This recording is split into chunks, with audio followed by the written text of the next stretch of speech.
مرة كان في ملك في بلدة ما طلب من شخص ما ان هو يكتب له جملة. قال له عايزك تكتب لي جملة احطها قدامي كده، اول ما اشوفها لو كنت حزين افرح، ولو كنت فرحان افوق من اللي انا فيه. فكتب له: هذا الوقت سيمضي، هذا الوقت سيمضي. ازاي؟ يعني انت ممكن تكون حزين وحاسس ان هي اخر العالم واخر الدنيا، بس مفيش حاجة بتدوم. هتبص تلاقي مع الايام تأقلمت، ربنا غير في الاقدار، حاجة جديدة حصلت. الحزن ما بيدومش، في نفس الوقت الفرح مش بيدوم. بس حاول لما توصل للفرح عيش اللحظة وعيش كل ثانية فيه بقلبك بمشاعرك بإحساسك، ولكن ما تعلقش نفسك بيه. تعلقش نفسك بالفرحة وتفضل انها دايمة، تتخيل انها دايمة، ولا الحزن دايم، ولا ده ولا ده. فعايزة ارد على حد، يعني احد المتابعين عندي بتقول لي حتى لو ده وصل لسبب طلاقي. كانت بترد عليا في فيديو كده كنت بتكلم فيه عن لما ربنا بيحبك بيبعد عنك ناس وهكذا حاجات، يعني بدون دخول في تفاصيل. عايزة ارد عليها عشان ما اطولش الفيديو. يعني عايزة ارد عليكي واقولك هذا الوقت سيمضي، يعني مفيش حزن بيدوم. بالعكس، انتي ما تعرفيش ربنا شايل ليكي خير ايه. يمكن تكوني انتي الخير اللي هو ما يستاهلهوش، ويمكن العكس. يمكن لما تاخدوا هدنة بعيدة عن بعض كل واحد فيكو يقعد يراجع نفسه ويشوف هو كان غلطان في ايه، ولو في خير هترجعوا لبعض تاني احسن وافضل ومتعلمين من اخطائكم. ويمكن انتوا مش خير لبعض، يمكن ربنا شايل لك حاجة احسن او شايل له حاجة احسن. انا مش الموضوع مش بالسهولة دي، انا عارفة وحاسة بيكي جدا، تمام، ولكن هذا الوقت سيمضي. وانا بكلمك عشان ما تقوليش اللي ايده في المية زي مش زي اللي ايده في النار. انا مريت بنفس التجربة، وكان كان الواحد وقتها بيبقى حزين جدا جدا وشايف ان الدنيا كلها مقفلة وسودة في وشه، بس بعدها بيكتشف ان هو كان اعمى.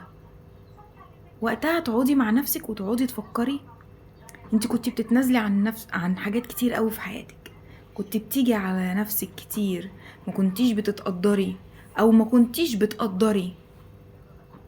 والعكس، اصل ممكن تكوني مش انتي الطرف المظلوم، ممكن تكوني الطرف الظالم، الله اعلم. بس whatever ايا كان، هذا الوقت سيمضي. فعيشي لحظة حزنك، ما تكبتيش الحزن بتاعك، عيطي، ابكي، احزني، عيشي اللحظة بتاعتك، طلعي الطاقة اللي جواكي، هتلاقي نفسك ترتاحي وقلبك ده بقى مرتاح وعارفة تفكري. اهدي، فكري مع نفسك وقولي يا رب سلمت الأمر ليك، تكالي عليك يا رب، اختار لي يا رب، اللهم اختر لي ولا تخيرني. ده أحسن دعاء، أقسم بالله أحسن دعاء. أنا زمان كنت أقعد أدعي أقول يا رب نفسي في كذا، يا رب أنا عايزة كذا وكذا وكذا، وبص ألاقي الحاجات اللي أنا كنت بدعي ربنا وباستماتة فيها ربنا بيحققها لي، بس اكتشف إن هي مش حلوة. أو أنتي مش كنتي عمالة تلحي وعايزة كذا كذا، خدي البسي بقى.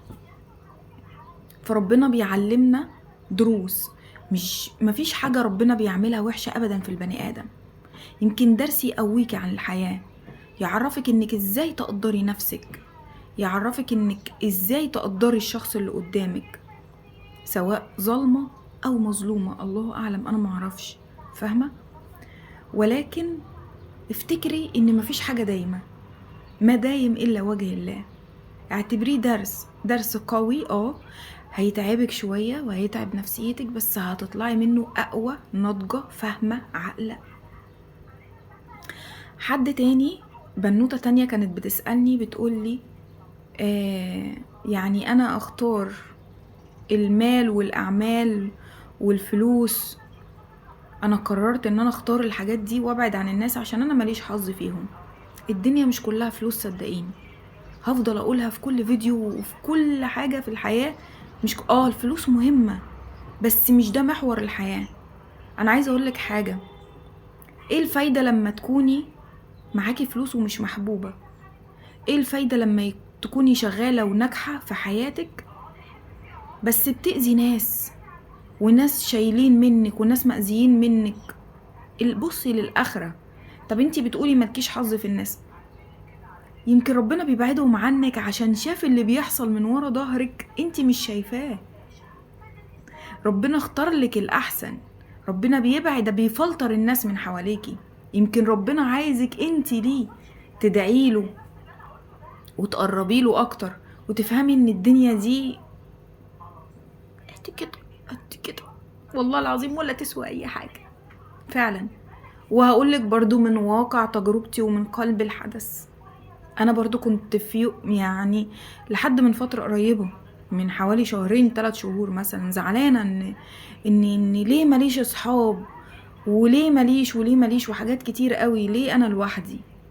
اكتشفت ان قرب ربنا بجد من قلبي لما اتحطيت في أزمة، قربت لربنا ولقيت ايه ده، انا مش محتاجة حاجة، ربنا مأنسني حرفيا. تعالي جربي كده وروحي اطلبي حاجة من حد بعشق، والله ما يعملها لك الا بطلوع الروح.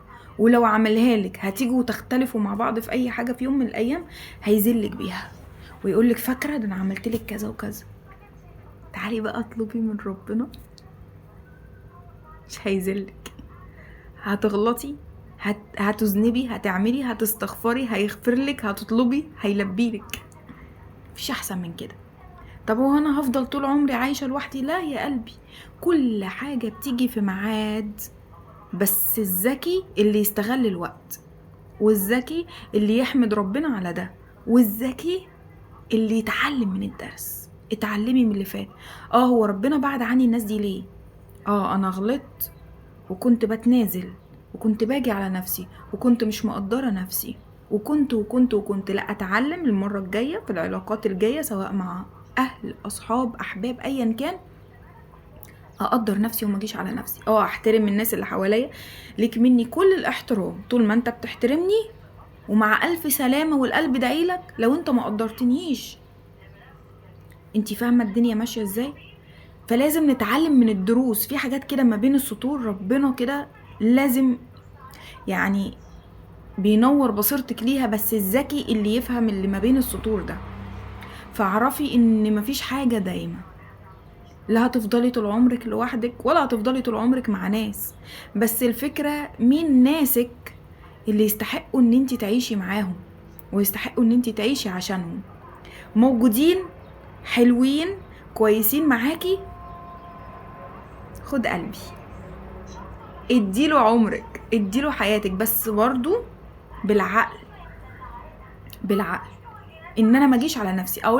اقولك حاجة، سواء الاخت الاولى او التانية، عايزة اقولك كلمة صغيرة قوي. مفيش حد بيحبك، افتكر الكلمة دي كويس قوي، مفيش حد بيحبك وباقي عليكي هتهوني عليه وهيسيبك. مش هيخليكي تيجي على نفسك، مش هيخليكي تتأذي. عرفتي؟ محدش بيحب حد. حطي نفسك مكان الشخص ده. هو انا لو مكانه وهو عمل معايا اللي اتعمل ده، هل فعلا وانا عملت معاه اللي هو عمله معايا ده، هل هو هيقدر يتحملني؟ هل هو هيجي على نفسه زي ما انا جيت على نفسي؟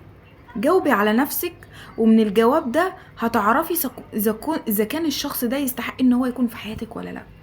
وامشي بالمنوال ده في حياتك، او انت او انتي. اوقات كتير قوي بنضحي بحياتنا وعمرنا وكل حاجة لناس اصلا ما تستحقش، اصلا ما تسواش حاجة. فافتكروا يا جماعة في الاخر ان هذا الوقت سيمضي، بس عيشوا صح، عيش وقتك. يلا، السلام عليكم.